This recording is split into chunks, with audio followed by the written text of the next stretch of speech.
오늘 안상홍님은 재림 그리스도 하나님이시다라는 주제를 가지고 여러분과 함께 말씀 살펴보도록 하겠습니다. 안상홍께서 재림 그리스도시고 이 땅에 오신 하나님이시다라고 얘기할 때 많은 사람들이 묻습니다. 우리와 동일한 육체를 쓰시고 이 땅에 오셨는데 어떻게 하나님이라고 할 수 있느냐? 2000년 전 바리새인, 서기관, 유대인들이 했던 그런 말들을 똑같이 세상 많은 사람들이 그리하고 있습니다. 그렇다면 우리가 안상홍님께서 하나님이심을 바로 증거할 수 있는 준비가 돼 있어야 되지 않겠습니까? 그런 어떤 의미에서 2000년 전 사도들이 복음 활동을 어떻게 했는가를 사도행전에서 살펴보게 될 때 그들은 오순절 이른비 성령을 받고 난 이후에 시종여일 똑같이 예수는 그리스도라 증거하는 일에 총력을 기울였습니다. 그 당시에 어떤 예수님이라고 한다면 세상 사람들이 바라볼 때 나사렛 목수 요셉의 아들이요, 마리아의 아들, 요즘으로 말하면 신흥 종교의 어떤 교주 정도로 이렇게 이제 생각한 바로 그 시절입니다. 우리가 생각하는 것과 하나님의 영적 세계는 차이가 나는 부분이 많은 것 같습니다. 그래서 오늘 안상홍님은 재림 그리스도 하나님이시다라는 이 주제를 가지고 다윗 왕위의 예언을 이루신 분이시니까 하나님이십니다 라고 하는 하나님 말씀 살펴보도록 하겠습니다. 성경과 선지자들은 다윗의 여러 가지 그 행적을 통해서 다윗의 어떤 생애를 통해서 이 땅에 오신 재림 그리스도를 영접할 수 있도록 예언 속에 많은 그 내용들을 담아 놓으셨습니다. 그렇다면 우리가 이 시대에 오신 재림 그리스도 안상홍님께서 다윗의 예언을 성취하신 하나님으로서 올바르게 또 이해하지 못한다면 다윗의 예언을 이루신 분이시기 때문에 하나님이십니다라는 이 얘기를 자신 있게 말할 수 없지 않겠습니까? 자, 오늘 그 대목에 대해서 계시록 5장을 한번 열어보도록 합시다. 5장 1절의 가르침 보시면 내가 보매 보좌에 앉으신 이의 오른손에 책이 있으니 안팎으로 섰고 7인으로 봉하였더라. 또 보매 힘있는 천사가 큰 음성으로 외치기를 누가 책을 펴며 그 인을 떼기에 합당하냐 하니 하늘 위에나 땅 위에나 땅 아래 능히 책을 펴거나 보거나 할 리가 없더라. 이 책을 펴거나 보거나 하기에 합당한 자가 보이지 않기로 내가 크게 울었더니 여기서 책이라고 하는 것은 바로 이 성경 아니겠습니까? 이것을 펴거나 보거나 할 리가 없더라라고 하는 것은 그 누구도 이 닫혀있는 이 성경을 오픈시켜 줄 사람이 없다는 것입니다. 다시 말해서 어디에도 이 책을 펴거나 보거나 하기에 합당한 사람은 한 사람도 없다는 뜻 아니겠습니까? 자, 이런 이제 상황이 되고 보니까 사도 요한이 굉장히 낙심을 하고 이제 울었습니다. 4절의 말씀 보시면 이 책을 펴거나 보거나 하기에 합당한 자가 보이지 않기로 내가 크게 울었더니 장로 중에 하나가 내게 말하되 울지 말라. 유대지파 사자 누가요? 다윗의 뿌리가 이겼으니 이 책과 그 7인을 떼시리라 하더라 하고 했습니다. 이 모든 내용의 말씀들을 펴거나 보거나 할 리가 없는데 오직 다윗의 뿌리 대신 그분만이 이 일을 할 수 있다라고 했습니다. 자, 그렇다면 우리 온 인류의 소망은 어디에 두어야 됩니까? 성경을 수천 번, 수만 번 본 사람에게 의지해야 되겠습니까? 신학 교수들한테 의지해야 되겠습니까? 유명한 목사들한테 의지해야 되겠습니까? 그 누구도 이 성경 66권의 뜻을 바르게 밝혀서 우리에게 전해줄 사람은 한 사람도 없다라고 했습니다. 유일하게 우리가 기대할 수 있고 소망을 걸 수 있는 분이 한 분이 계셨습니다. 오직 이 다윗의 뿌리 이분 외에는 없다라고 했습니다. 그렇다면 우리 구원에 대한 부분을 누구에게 의지해야 되겠습니까? 이 다윗의 뿌리에게 의지해야 되겠습니다. 자, 그렇다면 요한계시록 22장에 다윗의 뿌리가 누구인지부터 잘 한번 살펴보시고 이 시대에 오실 다윗을 영접할 수 있는 우리가 되어야 되겠습니다. 22장 16절의 말씀 보시면 나 예수는 교회들을 위하여 내 사자를 보내어 이것들을 너희에게 증거하게 하였노라. 나는 뭐라고요? 나는 다윗의 뿌리요 자손이니 곧 광명한 새벽별이라 하시더라 하고 했습니다. 그럼 다윗의 뿌리는 결국 누구를 가리킵니까? 예수님을 가리킵니다. 그럼 예수님 외에는 능히 이 성경을 펴거나 보거나 들려줄 수 있는 분이 있습니까? 없습니까? 없습니다. 아무리 유명한 성경을 많이 연구했다고 하는 박사라 할지라도 이 일만큼은 대신할 수 없습니다. 닫혀 있었던 그 성경을 펴거나 보게끔 하시는 분은 오직 다윗의 뿌리이신 그리스도 한 분 외에는 없습니다. 그동안은 일요일이 하나님의 뜻인지 크리스마스가 하나님의 뜻인지 십자가가 하나님의 뜻인지 모르는 오리무중의 생활들을 인류가 살고 있었던 것입니다. 그러나 다윗의 뿌리가 오셔서 이 모든 것을 다 열어주게 될 것이다 말이에요. 그럼 요한이 그 계시를 볼 그 당시에는 이미 초림 예수님은 하늘로 올리우신 이후였기 때문에 감춰져 있던 성경을 열어주실 그 다윗의 뿌리 예수님은 재림 그리스도를 의미하고 있는 것입니다. 자, 그렇다면 이 재림 그리스도에 대해서 성경과 선지자들은 어떤 예언을 또 남기셨는지 호세아서 3장 4절의 말씀 보도록 하겠습니다. 이스라엘 자손들이 많은 날 동안에 왕도 없고 군도 없고 제사도 없고 주상도 없고 에봇도 없고 드라빔도 없이 지내다가 그 후에 저희가 돌아와서 그 하나님 여호와와 그 왕 누구를 구했다고요? 다윗을 구하고 말일에는 경외함으로 여호와께로와 그 은총으로 나아가리라 하고 했습니다. 다윗은 기원전 천년경의 사람입니다. 지금으로부터 한 3000년 전에 이 땅에 왕으로 생애하다가 돌아가신 실존했던 인물 아니겠습니까? 그런데 말일에 그 다윗을 경외한다. 이것은 육적인 어떤 다윗을 일컫는 말이 아니라 영적인 다윗, 즉 조금 전에 계시록 22장 16절에 등장한 재림 예수님을 의미하고 있습니다.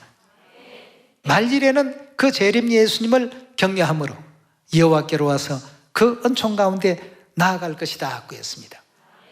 자, 그럼 다윗에 대해서 기본적인 어떤 지식과 그 상식이 있어야지만 재림 그리스도께서 어떻게 이 땅에 오시는지에 대해서 여러 가지 그 정보를 찾을 수가 있을 것입니다. 사무엘하 5장 4절의 말씀 보시면 다윗이 30세 위에 나아갔더라 하고 했습니다. 여기서 말하는 위는 왕이 되었다는 뜻이죠. 30세 왕위에 나아가서 몇 년을 다스렸다고요? 40년간 통치하는 이런 시간을 가졌더라 하고 했습니다. 그럼 다윗에 대한 이런 어떤 지식은 말일에 다윗의 이름으로 이 땅에 오신 예수님과 연결이 될 수 있는 중요한 어떤 예언의 그 고리들을 찾아낼 수가 있는 것이죠. 초림과 재림을 통틀어서 다윗의 생애 속에서의 예수님의 모습을 한번 확인해 보도록 하겠습니다. 누가복음 3장 21절의 말씀 보시면 백성이 다 세례를 받을세, 즉 침례를 받을세 예수도 세례, 즉 침례를 받으시고 기도하실 때에 하늘이 열리며 성령이 형체로 비둘기같이 그 위에 강림하시더라. 하늘로서 소리가 나기를 너는 내 사랑하는 아들이라 내가 너를 기뻐하노라 하시니라. 예수께서 가르치심을 시작하실 때 예수님은 침례 받으시고 복음을 전파하시고 가르침을 시작하셨습니다. 근데 침례 받으신 그때가 보니까 30세쯤 되셨더라 하고 했습니다. 다윗은 사무엘하 5장에 언제 왕이 되었다고요? 30세 왕위에 나아갔더라 하고 했습니다. 예수님도 20세 침례 받으실 수도 있고 10살에 침례 받으실 수도 있고 얼마든지 다른 어떤 그 연령대에서 침례가 가능했겠지만 예수님께서 침례를 받으신 해가 30세입니다. 이걸 통해서 우리는 예수 그리스도께서 다윗의 이름으로 이 땅에 오셨구나 하는 사실을 확인할 수 있는 중요한 대목이 되겠는데요. 침례라고 하는 것은 영적 기름 부음을 의미합니다. 구약에는 반드시 기름 부음을 받아야만 왕이 될 수 있지 않습니까? 예수님께서도 영적 기름 부음인 침례를 30세에 받으시고 다윗과 예언을 똑같이 하려면 40년간 복음의 어떤 그 나라를 이끌어 가시는 역사가 있어야 되는데, 그래 하지 못하고 예수님께서 복음 나라를 몇 년간 이끄셨습니까? 누가복음 13장 6절의 말씀 보시면, 이에 비유로 말씀하시되 한 사람이 포도원에 무화과 나무를 심은 것이 있더니 와서 그 열매를 구하였으나 얻지 못한지라. 과원직에게 이르되 내가 몇 년을 왔어요? 3년을 와서 이 무화과 나무 실과를 구하되 얻지 못하니 찍어버리라. 어찌 당만 버리느냐라고 했습니다. 여기에서 지금 무화과 나무라고 하는 것은 이스라엘 나라를 표상하고 의미하는 것이죠. 이스라엘 민족을 무화과에 비유해서 3년을 이와 같이 와서 복음을 전파했더라고 했습니다. 그럼 30세 다윗은 왕이 되었고 예수님은 30세 침례를 받으셨는데, 그 이후에 다윗은 40년간 육적 나라를 통치했지만 다윗으로 표상된 예수 그리스도께서는 왜 3년밖에 이렇게 못하셨을까? 거기에는 성경에 아주 중요한 비밀이 있습니다. 그럼 나머지 37년에 대해서 이 땅에 육체를 입고 오신다는 것에 대해서 누가복음 12장 49절의 말씀 함께 보겠습니다. 내가 불을 땅에 던지러 왔노니, 불이라고 하는 것은 복음을 뜻하죠. 이 복음을 모든 만민들에게 전하러 왔노니 이 불이 이미 붙었으면 내가 무엇을 원하리요? 나는 받을 세례, 받을 침례가 있으니, 육을 입을 때 우리가 받는 예식이 침례 아니겠습니까? 근데 이미 침례를 받으신 예수님께서 받을 침례가 있다고 했습니다. 우리 한번 3장 다시 한번 확인을 더 해봅시다. 21절의 말씀 보시면 백성이 다 세례를 받을세, 예수도 세례를 받으시고, 즉 침례를 받으시고 예수께서 가르치심을 시작하실 때 30세쯤 되시니라고 했습니다.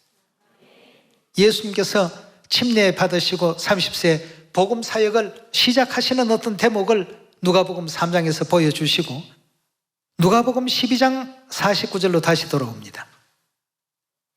내가 불을 땅에 던지러 왔노니 이 불이 이미 붙었으면 내가 무엇을 원하리요? 나는 받을 세례, 받을 침례가 있으니 그 이루기까지 나의 답답함이 어떠하겠냐고 했습니다. 침례를 한번 받았는데 또다시 받겠다라고 하셨습니다. 왜 또다시 받아야만 되는가?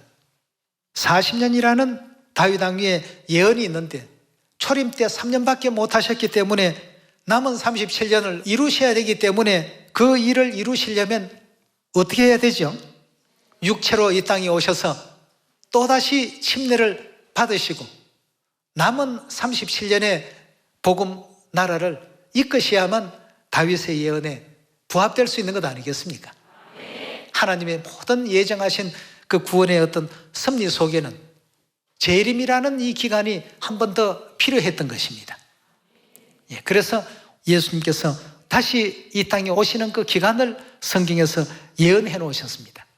언제 오셔서 이 받을 침례를 받으실 것인가? 이미 침례를 받는다는 것은 영으로 오신다는 뜻이 아니죠. 침례는 육체를 입은 사람이 되어야 집행이 될 수 있는 것입니다. 마태복음 우리 24장에서 한번 언제 오신다라고 알리셨는지를 확인해 봅시다. 24장 3절의 말씀 보겠습니다. 예수께서 감람산 위에 앉으셨을 때 제자들이 종용이 와서 가로되 우리에게 이르소서 어느 때 이런 일이 있겠사오며 또 주의 임하심과 세상 끝에는 무슨 징조가 있사오리까? 라고 제자들이 예수님께 질문을 드렸습니다. 주의 임하심 하면 재림과 그 다음에 세상 끝에 대한 징조에 대해서 예수님께 질문을 드렸습니다. 32절의 말씀 보시면 주의 임하심에 대해서 이제 지금 설명하고 계신 대목입니다. 무화과 나무의 비유를 배우라. 그 가지가 연하여지고 잎사귀를 내면 여름이 가까운 줄 아나니 이와 같이 너희도 이 모든 일을 보거든 인자가 가까이 곧 온 줄로 알라. 주의 임하심은 언제입니까? 10년 뒤에 나오십니까? 아니면 50년 뒤에 오십니까? 제자들이 궁금해서 여쭈었을 때 무화과 나무의 비유에 대해서 설명을 하시면서 그것이 바로 징조라고 했습니다. 주의 임하심의 징조, 세상 끝에 대한 징조. 문 앞에 왔다는 것은 문 열면 바로 영접할 수 있는 그 상황이 된다는 것입니다. 자, 그렇다면 이것이 무엇을 의미하고 언제냐는 것입니다. 우리 참 하나님께서는 무화과 나무가 가지가 연해지고 잎사귀를 내는 이때 오시겠다고 하신 하나님이십니다. 그걸 우리가 잘 분별해 볼 줄 알면 여기 그리스도가 있다 저기 그리스도가 있다 해도 속지 않고 참 그리스도를 영접할 수 있는 이런 여러분과 저의 신앙이 될 수 있지 않겠습니까? 네. 자, 그럼 이 무화과 나무에 비해서 한번 살펴볼 필요가 있겠습니다. 무화과 나무라는 것은 이스라엘 나라, 이스라엘 민족을 의미하고 있습니다. 이스라엘 나라는 여러분들이 너무나도 잘 아시는 바처럼 주 68년경에 베스파시아노라는 로마의 장군에 의해서 1차 예루살렘이 포위가 됩니다. 예수님께서도 그 이스라엘의 멸망을 미리 사전에 알려주기 위해서 길가에 한 무화과 나무를 저주하신 사건이 있었지 않습니까? 네. 이제부터 영원토록 늑에서 열매가 맺지 못할 것이다 말이죠. 제자들이 돌아오면서 보니까 예수님께서 말씀하신 그 무화과 나무가 말라 죽었거든요. 이 성경 속에, 사복음 속에 그 내용이 왜 기록되어졌을까? 잘 모르는 사람들은 예수님께서 무화과 열매가 아직 열릴 계절이 아니라고 되어 있는데 어떻게 열매가 없다라고 그렇게 저주하실 수가 있을까? 이건 예수님께서 무화과 나무를 통해서 이스라엘의 미래를 제자들에게 실질적으로 보여주신 내용입니다. 예수님께서는 제자들에게 이미 예루살렘이 다른 나라의 침략을 받을 것에 대해서 얘기를 하셨습니다. 군대들에게 에워싸이는 것을 보거든 너희는 절대 머뭇거리지 말고 빨리 그 성에서 도피해야 된단 말이죠. 베스파시아노 장군이 이제 로마의 어떤 그 군대를 이끌고 예루살렘을 포위해서 근데 로마 네로 황제가 로마시를 불태우고 결국은 방화의 주범이 네로였다는 사실을 이제 로마인들이 알고 황제를 이제 없이 하려는 큰 어떤 밀란이 일어나게 되었습니다. 결국 네로 황제는 죽게 되죠. 네로 황제가 죽고 나니까 베스파시아노 장군이 그 밀란을 수습하기 위해서 이제 예루살렘을 포위했던 그 모든 군대를 철수를 시켜서 로마로 이제 돌아갑니다. 로마로 돌아가서 결국 그 밀란을 다 이제 진압하고 자신이 이제 황제가 되죠. 그리고 주 70년에 그의 아들이었던 티투스 장군을 예루살렘 정복을 위해서 두 번째 이제 파견을 하게 됩니다. 예수님께서 하신 예언의 말씀을 귀담아 들었던 백성들은 1차 침공 때 그 포위망을 풀었을 때 이때가 바로 예수님께서 도피하라고 하셨던 그때구나 말이에요. 그래서 전부 먼 펠라성으로 도피해서 한 사람도 죽은 사람이 없습니다만 성 안에 있었던 예수님을 믿지 않았던 사람들의 생각은 좀 달랐습니다. 아무리 로마가 대단한 나라라고 하지만 우리 이스라엘 군대의 저항에 못 이겨서 저렇게 퇴각을 했구나 말이죠. 그래서 그 사람들은 끝까지 성에 남아 있었고 예수님의 예언을 믿었던 사람들은 전부 먼 펠라성으로 도피를 했습니다. 주 70년 4월에 이제 침공을 해서 예루살렘 성을 포위하고 있으니까 그 예루살렘 외부에서 성 안으로 물자가 공급되는 것을 차단시켜 버리니까 이제 그 안에서는 이제 난리가 났습니다.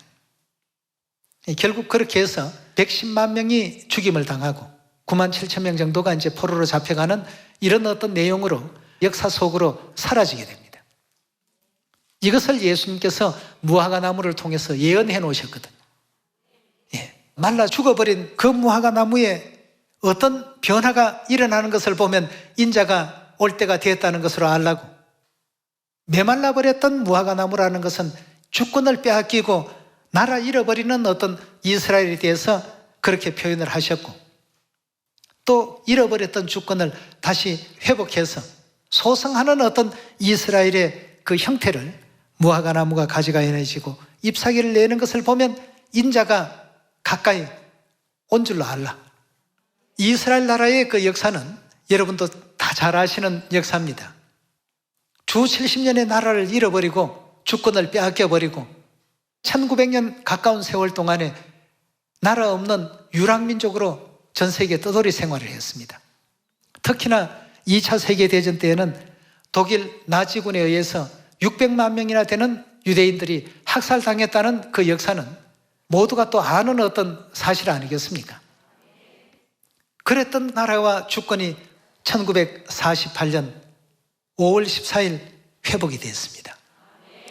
무려 1000년이 넘는 어떤 세월 속에 이미 남의 땅이 되어버렸던 그 이스라엘 땅이 다시 이스라엘 민족들에게 되돌려진다는 것, 이건 예언이 아니면 절대 이루어질 수 없습니다. 대한민국 강개토 대왕대로 거슬러 올라가서 일대가 우리 땅이 될 것입니다. 근데 지금 그걸 주장하고 내놓으라고 하면 내주겠습니까? 안 되거든요. 예언에 없는 일들은 될 수가 없습니다. 이때가 바로 누가 오는 때라고 했습니까? 재림 그리스도, 다윗이 이때 온다고 했습니다.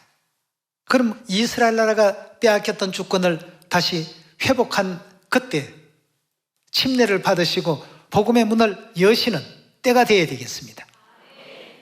무화과 나무가 가지가 연해지고 잎사귀를 내는 그 광경을 보면 내가 두 번째 이 땅에 와서 복음을 이제 시작하겠다는 징조다. 요한계시록 3장에도 내가 문 앞에서 두드리노니 누구든지 열면 그는 나로 더불어 먹고 나는 그로 더불어 먹으리라 말이죠. 오픈하는 그 시점이 1948년 무화과 나무가 가지가 연해지고 잎사귀를 내던 바로 그 시기에 오시는 재림 다윗이 되어야 되는 것입니다.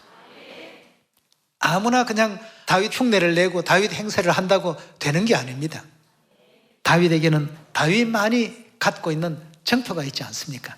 예. 여러분, 우리가 아무렇게나 아버지 안상홍님을 하나님이라 얘기하지 않습니다. 성경과 선지자들의 이런 증거가 다 있어야 되지 않습니까? 그럼 초림 때 3년 복음 역사를 마치셨으니까 남은 37년은 재림 때 채워야 되겠습니다. 그럼 48년 플러스 37년 하면 몇 년이 되겠습니까? 85년 되지 않습니까? 85년도에 어떤 일이 벌어졌는가? 미가서 4장 1절의 말씀 보도록 하겠습니다. 말일에 이르러는 여호와의 전의 산이 산들의 꼭대기에 굳게 서며 작은 산들 위에 뛰어나고 민족들이 그리로 몰려갈 것이라. 많은 이방이 가며 이르기를 오라 우리가 여호와의 산에 올라가서 야곱의 하나님의 전에 이르자. 그가 그 도로 우리에게 가르치실 것이라. 우리가 그 길로 행하리라 하리니 이는 율법이 시온에서 나올 것이요 여호와의 말씀이 예루살렘에서 나올 것이라 하고 했습니다. 말일에 어떤 일이 벌어집니까? 하나님께서 친히 이 땅에 오셔서 시온에서 율법을 선포하시고 그 다음 어떤 일이 또 벌어지는지 6절에 계속 봅니다. 여호와께서 말씀하시되 그날에 내가 저는 자를 모으며 쫓겨난 자와 내가 환난 받게 한 자를 모아 저는 자로 남은 백성이 되게 하고 멀리 쫓겨난 자로 강한 나라가 되게 하고 나 여호와가 시온산에서 이제부터 영원까지 그들을 치리하리라 하셨나니 너 양떼의 망대요 딸 시온의 산이요 이전골은 곧 딸 예루살렘의 나라가 내게로 돌아오리라. 이제 내가 어찌하여 부르짖느냐? 너희 중에 누가 없어졌다고요? 시온의 왕, 만왕의 왕, 만주의 주는 누구십니까? 우리 하나님이신데 왕이 없어졌고 내 모사가 죽었더라 하고 했습니다. 이사야 9장 6절의 말씀을 보면 이는 한 나귀가 우리에게서 낳고 한 아들을 우리에게 주신 바 되었는데 그 어깨는 정사를 메었고 그 이름은 기묘자라. 뭐라고요? 모사라. 전능하신 하나님이라 영존하시는 아버지라고 하지 않았습니까? 그 모사이신 하나님께서 돌아가셨다라고 했어요. 어디에서 일어날 일입니까? 시온에서 일어날 일입니다. 1918년도에 이 땅에 오셨고 30세 되시던 48년도에 예언 따라서 침례를 받으셨고 다윗의 37년 남은 예언의 기간을 마치시고 85년도에 올리우셨습니다. 너희 중에 왕이 없어졌고 내 모사가 죽었더라고 되어 있습니다. 그래서 아버지께서 올리우시기 4년 전에 주간종교 그 신문을 통해서 기사를 남겼습니다. 다시 오시는 재림 예수님은 다윗의 왕위를 따라서 반드시 37년 사역이 끝나면 죽어야 된다라고 이렇게 말씀을 하고 있습니다. 우리가 이런 아버지의 예언의 놀라운 어떤 그 장면들을 전부 또 살펴서 48년도에 침례 받으셨다고 해서 무조건 다윗이 아니라 다윗이 하는 역할과 일이 있지 않습니까? 다윗에게 하나님께서 영원한 언약을 맡기시고 부탁을 하셨습니다. 그렇다면 다윗이 아니고는 이 영원한 언약 절대 가질 수가 없습니다.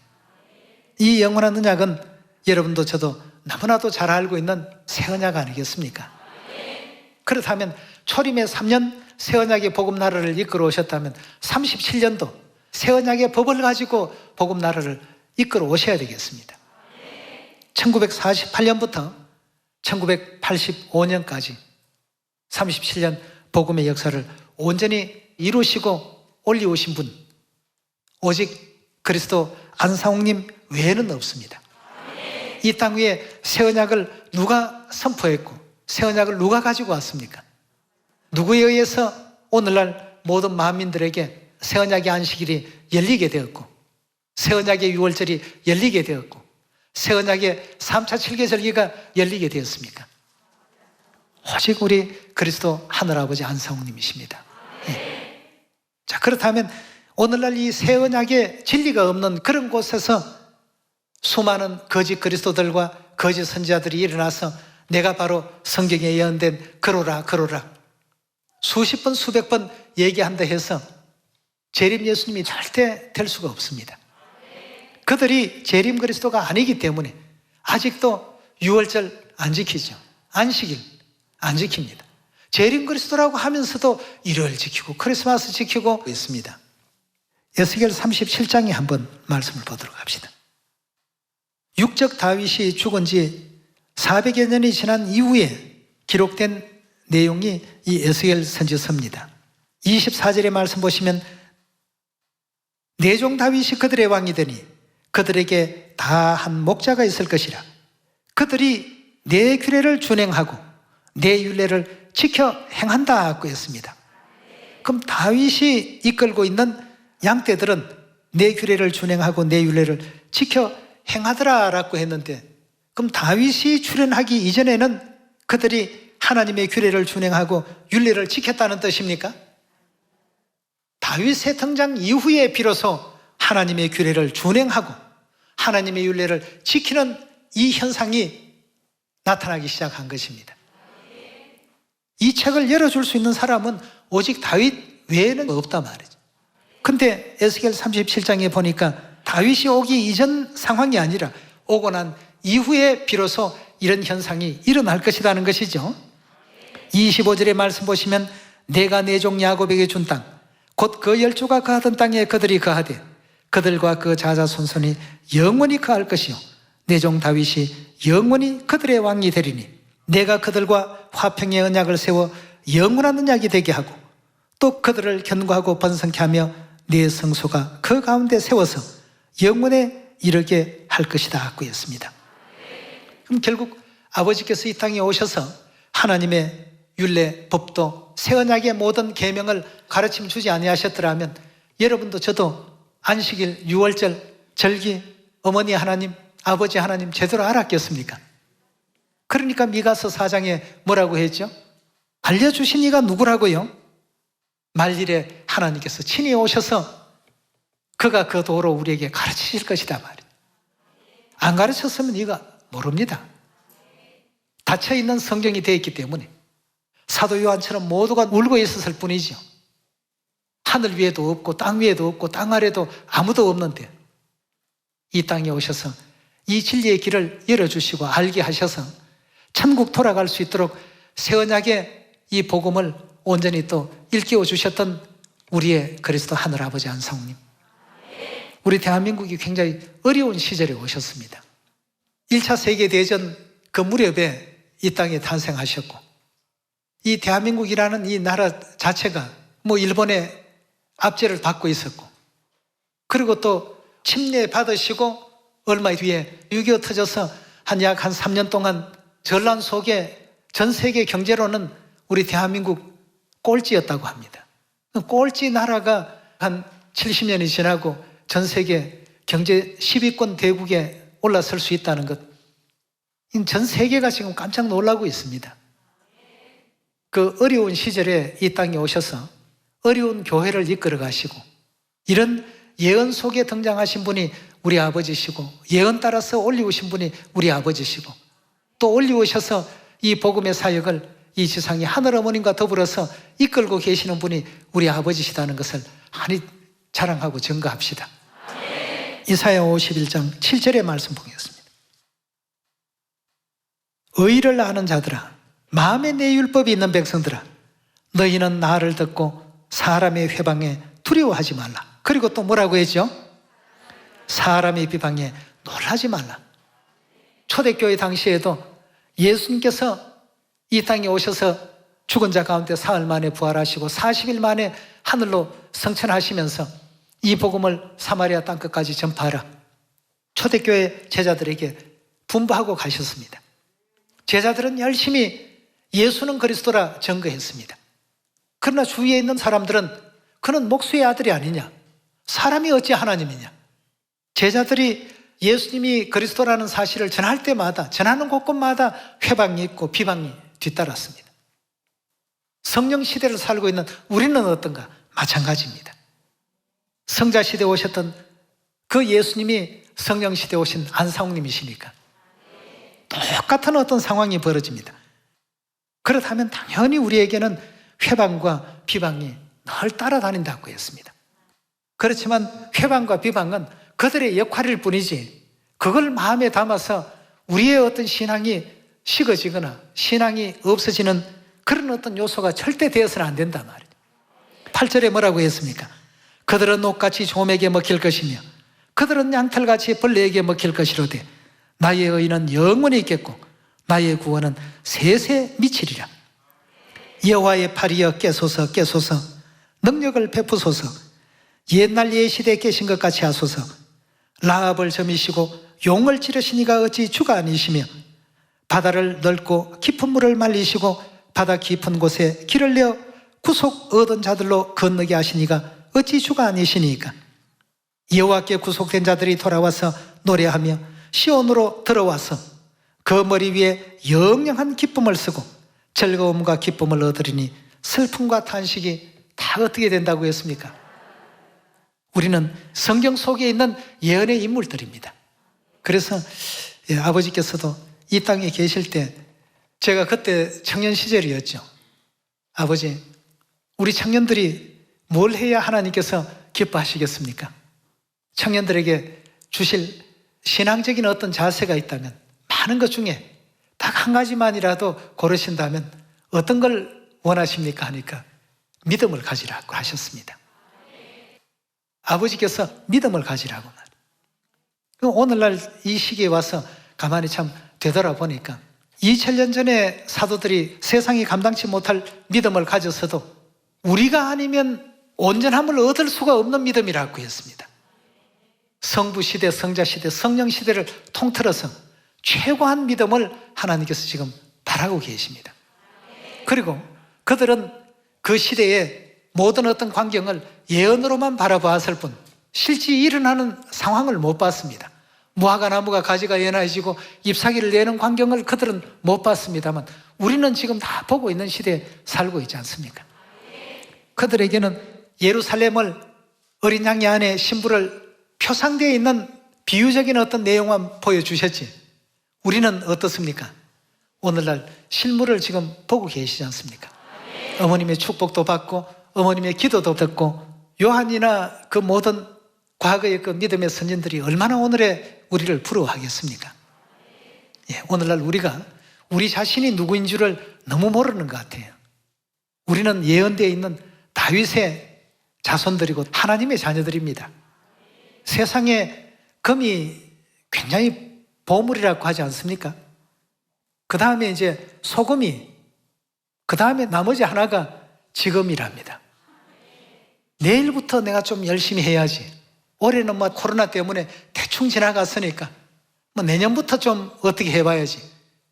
그 사람은 지금이라는 보화를 잃고 있습니다. 지금이라는 그 보화를 주실 때 다 습득해서 마음껏 아버지를 전가하고 어머니를 또 자랑하는 우리 시온의 훌륭한 자녀들이 꼭 되시기를 부탁드리겠습니다. 오늘 이 말씀이 은혜이길 바라면서 말씀 마칩니다. 감사합니다.